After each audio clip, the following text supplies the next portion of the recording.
இது எங்கள் வீட்டு கிச்சன். இங்கே மல்லிகை ஜாமான்லாம் இருக்கும். இங்கே பாத்திரம்லாம் கழுவுன பாத்திரம்லாம் இங்கே அடுக்கி வச்சுக்குவோம். அப்புறம் சமையல். இன்றைக்கி என்ன தெரியுமா சமையல்? ரைஸ், சாம்பார்,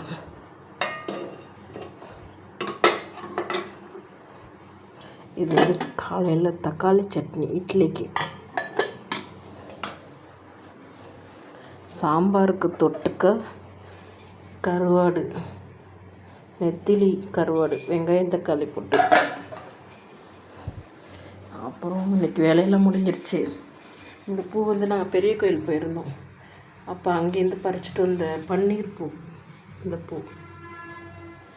அப்புறம் இது கிச்சனில் பாத்திரமாக கழுவியாச்சு. அவ்வளோதான், கடைக்கு கிளம்ப வேண்டியதான்.